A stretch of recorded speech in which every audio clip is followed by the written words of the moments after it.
Kita simak deretan saham pilihan dari Pak Hans Kui, Direktur Ekuator Suwarna Investama yang sudah kami rangkum dalam grafis berikut ini. Saham-sahamnya adalah Behit dengan support 58, resisten 72, BP support 126, resisten 159, Panin Life atau PNFL ya, support 540, resisten 640, Unilever support di 4.370, resisten di 4.980, semuanya direkomendasikan beli. Pak Hans, ini nggak ada mining, kemudian ya ada saham yang big caps tapi bukan banking. Ini lebih ke yang mana nih untuk rekomendasi apa? Ya, ini rekomendasi yang saya sampaikan tadi, yang 4 ini memang untuk saham-saham yang untuk trading hari ini ya posisinya gitu. Jadi ini lebih ke arah yang trading gitu. Tapi kalau sampai akhir tahun, saham yang bisa kita pilih seperti IPMG, Adaro, PTBA gitu ya. Kemudian Unilever, Bank Mandiri, BRI bisa jadi pilihan kita selain BBCA gitu ya. Jadi itu beberapa saham yang bisa kita pilih sampai akhir tahun gitu. Tapi untuk trading harian memang saham-saham yang 4 tadi yang saya sampaikan ini punya potensi hari ini untuk mengalami rebound ya sesudah relatif tertekan. PN sebenarnya yang ketiga ini PNLF ya, Panin Financial. PNLF. Iya, Oke, Panin. Oke, kalau gitu kita mulai dari situ saja, Pak. PNLF seberapa menarik jangka pendek? Ya, ini sebenarnya rekomendasi yang saya berikan lebih merupakan teknikal ya. Jadi kalau mau transaksi di sini kita bisa akumulasi di 555 ya, 555 kemudian sampai 600. Kemudian cut loss di bawah 540, target kita 630 sampai 640 gitu posisinya untuk Panin Life. Lebih untuk trading jangka pendek posisinya. Ya, dalam 1 minggu sudah melemah 12%, artinya secara momentum ini bisa dimanfaatkan untuk bisa masuk trading begitu ya untuk PNLF, Pak Hans? Ya, betul. Untuk saham PNLF. Baik, dari PNLF kita menuju ke BHIT, apa yang menarik secara teknikal, Pak Hans? Ya, sebenarnya saham ini juga terlihat mengalami pola consolidation gitu ya. Baru hari terakhir kemarin, BHIT mulai menunjukkan tanda-tanda mulai meningkat gitu ya sahamnya gitu. Nah, nampaknya sebelum penurunan di September yang terjadi sahamnya udah tertahan ya. Jadi nampaknya ada pola yang lebih mirip akumulasi di saham BHIT ya. Sehingga kita merekomendasikan untuk melakukan pembelian untuk saham BHIT sendiri. Nah, area pembelian kita untuk BHIT adalah di 59 sampai 63, cut loss di bawah 58. Target kita 66 sampai 67 ya untuk BHIT sendiri. Berarti hari ini adalah momen untuk beli lagi ya karena masih di 62. Ya, betul. BHIT masih direkomendasikan untuk dilakukan pembelian kembali masih. Oke, setelah BHIT kita ke BP. Apa yang menarik dari BP secara teknikal, Pak Hans? Ya, ini memang polanya koreksi dari Agustus gitu ya. Koreksi terus sesudah kenaikan di bulan Juni-Juli dia naik, kemudian Agustus, September, Oktober dia relatif terkoreksi turun. Nah, kalau kita lihat penurunan ini memberikan indikasi udah penurunan 2 minggu berturut-turut, ini mulai indikasi candle-nya mengecil dan ada tanda-tanda untuk menguat gitu ya. Jadi BP kita rekomendasikan beli di 129 sampai 137. Cut loss di bawah 126, target kita 139 sampai 142 ya untuk BP. Oke, semakin dekat ke level support yang Anda rekomendasikan karena secara tren ini memang menunjukkan pelemahan begitu ya. Tapi 131 kalaupun mau masuk ke BP masih bisa masuk atau nunggu betul-betul sampai ke support yang Anda rekomendasikan, Pak Hans? Ya, sebenarnya bisa spekulatif ya di BP ya, karena akumulasi kita kan di 129 sampai 137 gitu ya. Jadi pada 131 ini bisa akumulasi beli ya, mulai posisi untuk BP sendiri.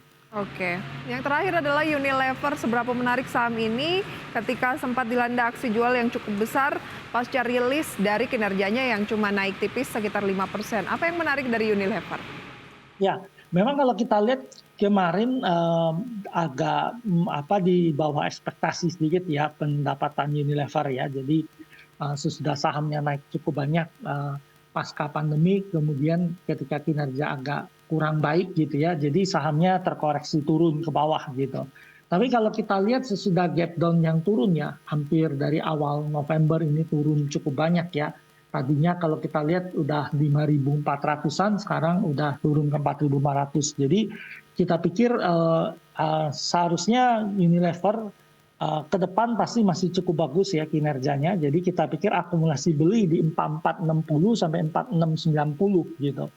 Cut loss hanya kalau di bawah 4350, target kita di 4740 sampai 4850 untuk Oke. Unilever. Ada Behit, BP, PNLF, kemudian juga Unilever, semua direkomendasikan buy jangka pendek dengan support resisten sudah kita ulas. Ini kan untuk jangka pendek ya Pak Hans ya. Kalau untuk jangka menengah tadi Anda sebut sektornya adalah tambang gitu ya, mining, kemudian juga Anda bilang adalah saham-saham blue chips khususnya perbankan. Nah, saham-sahamnya yang mana saja Pak Hans? Ya, kita masih bisa pilih ITMG ya sebagai pilihan kita, kemudian Adaro juga masih jadi pilihan kita dalam periode konsolidasi. Kemudian PTBA yang kemarin ada aksi korporasi yang agak tidak disukai oleh investor ya, ini juga bisa jadi pilihan kita. Kemudian Bank Mandiri ya jadi pilihan kita juga sesudah memasuki all time high. Kemudian BBRI dan BBCA ya, ini beberapa saham yang jadi pilihan kita sampai akhir tahun. Oke, baik. Untuk BBCA sendiri harga terakhir bisa masuk Pak Hans, harganya dinilai cukup menarik banget. Mungkin melihat potensi upside sendiri untuk BBCA sampai dengan akhir tahun bisa dimanfaatkan. Ya, BBCA kalau kita pikir memang sekarang udah all time high ya posisinya. Jadi kalau saat ini di harga 87 gitu ya, kita sampai 88 kita akan spekulatif buy ya untuk BBCA gitu. Memang kalau spot kalau kita lihat ada di 8550 ya area untuk akumulasi BBCA sendiri gitu. Saat ini memang kalau kita pikir BBCA mungkin kita targetkan sampai dengan 9.000 sampai 9.100 ya sebagai target BBCA sendiri. Oke, hal yang sama untuk Bank Mandiri dan juga BNI. Kalau Bank Mandiri kan juga sempat all time high ya, tapi BBNI ini yang tampaknya masih lagging. Ya, kalau kita lihat Bank Mandiri sendiri ya memang udah cukup all time high ya gitu ya. Ada peluang biasanya sesudah break ke atas dia mungkin akan pullback ya. Jadi di era 96 sampai 97 itu area akumulasi beli kita untuk Bank Mandiri sendiri gitu. Kita targetkan di 10.600 ya sebagai target awal kita. Kalau bisa break mungkin bisa berlanjut sampai dengan 10.800 ya untuk Bank Mandiri gitu. Oh, tapi memang lagi di tengah-tengah ya, ke support juga masih lumayan, mau ke resisten terdekat juga ya masih di tengah 10.100-an saat ini Pak Hans. Ya betul, jadi kita biasanya dia pullback, kita lihat udah berapa hari dia bergerak turun gitu ya, harusnya membuka peluang untuk akumulasi beli kembali Bank Mandiri. Jadi ya kita pikir dana asing masih tetap masuk ke Indonesia ya, biasanya saham-saham blue chip yang jadi pilihan mereka. Oke, kita lanjutkan nanti Pak Hans untuk saham lain BNI bagaimana dan juga saham tambang yang Anda sampaikan tadi dan pembukaan perdagangan, tapi usai jeda pemirsa, kami segera kembali. Kembali di Market Buzz dan kami masih berbincang bersama Pak Hans Kue, Direktur Ekuator Swarna Investama. Tadi kita sempat membahas beberapa saham begitu yang nampaknya menarik untuk koleksi untuk jangka menengah dan juga panjang. Tadi sempat membahas BMRI, kalau BNI dan juga saham-saham berbasis pertambangan lainnya seperti apa Pak Hans? Ya, BBNI ya kalau kita lihat memang rata-rata sektor perbankan kita kinerjanya kan di atas cukup bagus ya, ada laporan di kuartal ketiga gitu. Jadi mereka udah rata-rata break ke atas gitu ya. BBNI itu sudah tembus 91 jadi salah satu level resisten dia sehingga dia bermain di atas level tadi. BBNI ini kalau dia pullback ya 91 ya sampai dengan 92 itu area akumulasi karena kita menanti dia untuk bisa break resisten di 9675 ya sebagai resisten dia. Jadi BBNI ini masih bisa jadi salah satu pilihan kita sampai dengan akhir tahun. Oke, 9675 adalah level tertinggi dalam 3 bulan terakhir yang belum sempat terbreak begitu Pak Hans ya. Kalau itu berhasil di break, ada peluang ke level berapa? Ya, kita pikir mungkin sesudah ini bisa masuk ke level 99 sampai 10.000 ya. 99 level tertinggi 6 bulan terakhir ya? Ya. Oke. Oke. Kita ke saham mining, tadi Anda bilang ITMG, Adaro, PTBA. Nah, belinya di posisi berapa? Ya, ITMG sendiri memang kalau kita lihat ini cukup menarik sebenarnya ya. Jadi dia di level yang cukup tinggi saat ini gitu ya. Sebenarnya kita akumulasi beli ya 41.700 sampai dengan 43 itu akumulasi beli ya. Jadi kalau ada pelemahan sedikit kita akumulasi beli. Jadi resisten terdekat di 45650 gitu ya. Harapannya dia bisa break level ini untuk melanjutkan kenaikan. Ini termasuk level yang cukup all time high ya dari 2020, ini termasuk level yang cukup all time high untuk ITMG sendiri. Oke, posisi terakhir ada di 43.475, melemah maksud kami 0,29% atau melemah sekitaran 100% begitu ya, karena perdagangan sudah dibuka dan juga pergerakan harganya masih bergerak begitu, dan sejauh ini IHSG masih bergerak di zona negatif dengan pelemahan masih tipis saja 0,07%-an. Oke, kita geser ke Adaro. Adaro 1 minggu terakhir sudah turun hampir 5% Pak Hans. 3710 dan masih terus melanjutkan pelemahan saat ini dekat-dekat 1%. 3710 boleh langsung masuk atau tetap harus nunggu Pak Hans?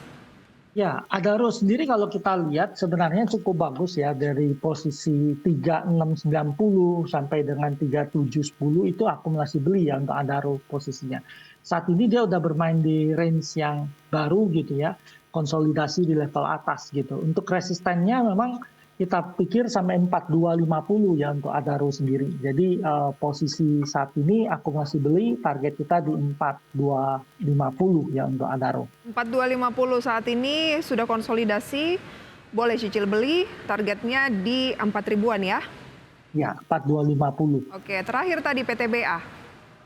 Ya, PTBA sesudah satu aksi korporasi yang dianggap pasar kurang baik gitu ya, tetapi sebenarnya secara umum PTBA ini emiten yang bagus ya. Jadi kita rekomendasikan sebenarnya PTBA untuk akumulasi beli ya 3690 sampai dengan 3750 ini area akumulasi beli untuk PTBA gitu. Nah saat ini kita berharap dia bisa break 3920 gitu ya untuk kembali lagi nanti di resisten di 4330. Baik, dan PTBA sendiri memang dalam waktu 3 bulanan, 1 bulan dan juga 1 mingguan ini mengalami pelemahan, tapi kemudian di perdagangan kemarin secara koreksi harga begitu dinilai menarik untuk bisa masuk ke PTBA sehingga tercermin dari perdagangan kemarin yang berada di zona positif, dan hari ini juga sejauh ini bergerak menguat Pak Hans. Dan kalau bicara mengenai proyeksi IHSG sampai dengan akhir tahun Pak Hans, sebetulnya seberapa menarik untuk kemudian kita merasa cukup optimis terkait dengan target dari IHSG sendiri? Ya, kalau kita pikir sebagian orang menunjukkan pola bahwa IHSG ini mungkin akan kembali melemah ya cukup banyak gitu. Tetapi kalau saya sendiri berpikir mungkin cuma November ya market agak konsolidasi, cenderung agak tertekan turun. Banyak bank sentral masih dalam kebijakan untuk menaikkan suku bunga cukup agresif. Tanda-tanda perlambatan inflasi belum terlalu terlihat di pasar gitu ya. Tetapi kalau secara umum biasanya Desember market kita bergerak cukup positif gitu ya. Jadi kita harapkan di akhir tahun itu market bisa kembali ke 7250 sampai dengan 7350 ya sampai akhir tahun. Pelemahan di bulan November ini kira-kira akan menguji support di posisi berapa? Ya, kalau kita pikir indeks ini selalu berada di atas 7.000 ya sementara ini gitu ya. Kalaupun ada pelemahan kita pikir indeks itu akan coba tes bottom terakhir yang ada sebelumnya yaitu di 6747 gitu ya sebagai 6747 ya. Ada oke, 67 cukup dalam juga. Ada peluang Bank Indonesia kembali menaikkan suku bunga kalau misalnya The Fed naikin 75 basis point, ya BI juga kemungkinan 75 basis point Pak Hans untuk bulan November ini? Oh, rasanya enggak ya. Kemarin inflasi kita turun ya. Sesudah orang prediksi sampai 6%, ternyata cuma 5,7 ya, melambat dibandingkan bulan sebelumnya 5,9 gitu. Inflasi yang relatif lambat, tetapi di sisi lain rupiah agak melemah ya posisinya karena pelemahan rupiah lebih disebabkan oleh penguatan US dollar yang sangat agresif gitu. Oke. kalau Jadi kita karena faktor BI dolar ya, kemungkinan BI nggak akan naikin seagresif The ya Fed. Kita ke mungkin saham 25 IPO. basis poin ya saat ini ya Berapa posisi. poin Pak Hans? 25 basis poin kemungkinan pada Oke. 25 basis poin. Wiki, Ya. akan ada IPO dari Blibli dan hari ini adalah masa penawaran umum perdana terakhir gitu ya. Harganya ditetapkan 450 per saham Pak Hans. Seberapa menarik sih saham ini karena pekan depan juga memang banyak yang akan IPO. Di hari Selasa tampaknya akan ada 6 emiten. Tapi yang mungkin jadi perhatian utama saat ini dulu adalah Blibli. Ya, Blibli pada posisi saat ini ya kalau kita lihat ya, kalau dibandingkan dengan beberapa yang lain gitu ya, waktu kalau dia udah IPO, kemungkinan kita hitung di price book value-nya sisa 3,3 gitu ya posisinya. Saat ini kelihatan di price book value di 6,5 gitu ya. Lebih mahal sedikit dari Goto, tapi lebih murah daripada Buka gitu ya posisi saat ini gitu. Price to sales-nya 2,69 gitu ya posisi price to sales-nya. Ini jauh lebih murah dari Buka dan juga jauh lebih murah daripada Goto gitu ya posisi beli-beli sendiri gitu. Nah memang kalau kita lihat saat ini tahun lalu dia mencetak kerugian ya sampai 3 triliunan gitu ya. Kemudian sales-nya di 8 triliun lebih ya 8,8, ruginya di 3,3 gitu. Nah saat ini ada improve di penjualan perusahaan ya sampai semester 1 6,7 triliun ya posisi penjualannya ini jauh lebih tinggi daripada yang ada di semester 1 2021 cuma 2,9 gitu. Jadi mungkin kelihatannya penjualannya bisa naik sampai 18 sampai 19 triliunan ya di Blibli sendiri untuk tahun ini gitu. Jadi ini posisi tadi saya ambil dari posisi proyeksi ya posisinya yang dipakai.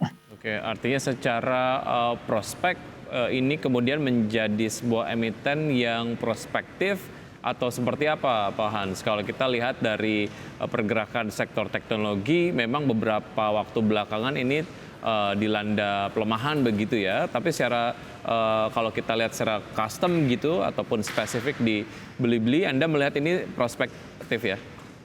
Ya, kalau kita lihat sebenarnya kalau saat ini memang ketika bunga naik, posisi bunga mengalami peningkatan. Nah perusahaan teknologi ini kan nanti dia tumbuhnya jangka panjang. Saat ini masih rugi, tapi nanti suatu saat dia akan positif gitu ya. Sehingga dia mengandalkan pertumbuhan di jangka panjang dengan growth yang tinggi di jangka panjang. Nah kalau bunga naik itu menyebabkan cost of fund yang dikeluarkan company meningkat gitu ya, sehingga diskon rate-nya meningkat, sehingga valuasi perusahaan teknologi itu cenderung turun gitu ya. Jadi transmisinya ada dua, dari segi investor, cost of fund investor naik sehingga diskon rate-nya tinggi, valuasi rendah. Bagi korporasi sendiri karena dia tumbuh jangka panjang, dia pasti menarik banyak resources di sana, entah raising fund lewat ekuitas maupun lewat pinjaman. Nah kalau cost of fund 2 ini naik, itu menyebabkan pendapatan perusahaan atau earning ke depannya itu cenderung tertekan turun gitu ya. Jadi ketika bunga naik, memang perusahaan teknologi itu relatif terkoreksi gitu. Tapi kita harus ingat bahwa Blibli ini cukup bagus karena posisinya yang cukup baik gitu ya. Dia punya ekosistem yang sangat baik di bawah grup Jarum ya. Tentu kita tahu Jarum sangat baik ya grup ini. Kemudian dia punya BCA juga, kemudian di teknologi dia punya tiket.com gitu ya. Dan Oke, ini Pak Hans, menurut saya, ini saya lihat ya, tadi kan Wiki mengatakan bahwa teknologi itu belakangan ini tertekan. Itu kalau jangka menengah ya, kita tarik jangka menengah ke belakang. Tetapi sebenarnya untuk beberapa hari terakhir teknologi ini mendominasi penguatan. Pagi hari ini Goto naik, kemudian juga ada WIRG juga mengalami penguatan. Apakah ini hanya sentimen sesaat karena Blibli mau IPO biasanya terkerek juga gitu ya? Mana yang paling Anda rekomendasikan dari sektor teknologi? ya, kalau kita lihat memang pasti saat ini pasti ada perusahaan teknologi besar yang mau masuk, yang lain pasti bergerak naik ya. Tapi dalam beberapa terakhir ini memang ada ekspektasi bahwa bunga nggak akan naik terlalu agresif. Jadi mereka bergerak naik ke atas gitu. Nah saya pikir pertama mungkin IPO beli-beli ini bisa dijajaki sebagai yang spekulatif ya, karena dia punya ekosistem di tiket, kemudian ada range market gitu ya. Jadi boleh ya dijajaki soal beli-beli ini Pak Hans ya? Ya, boleh dijajaki. Untuk saham teknologi lain kita pikir Buka bisa jadi salah satu pilihan kita gitu ya. Baik. Kemudian Goto kita pikir tetap menarik gitu ya sebagai leader di industri teknologi. Ini spekulatif Pak Hans ya? Ya, ini spekulatif semua ya. Oke Pak Hans, kita update dulu pembukaan perdagangan pada pagi hari ini pemirsa. Ya, untuk IHSG bergerak melemah beberapa menit yang lalu di pembukaan 0,21% di level 7.019,889. Jakarta Zameng Index melemah 0,21% di level 605,678. LQ45 melemah 0,23% di level 999,032. Kemudian dari gainers ada BBRI naik 0,22% di kisaran 4.660, INKP 2,31% di kisaran 9.950, Piko naik 2,04% di kisaran 400, WIRG naik 12% kisaran 280. Top losers pemirsa ada Telkom, BMRI, BBCA dan juga Adaro dengan pelemahan masing-masing 0,24%, 0,98%, 0,28% dan 0,53%. Oke, sayang sekali waktu kita terbatas Pak Hans ya, tapi sudah kita dapat tadi informasi mengenai saham-saham yang Anda rekomendasikan ya, pilih-pilih yang paling cuan begitu ya. Dan semoga ini bisa menjadi referensi untuk pemirsa di rumah. Pak Hans, terima kasih, selamat pagi. Ya, selamat pagi. Baik, dan pemirsa tetap bersama kami, usai jeda kami akan segera kembali dengan segmen Create Up.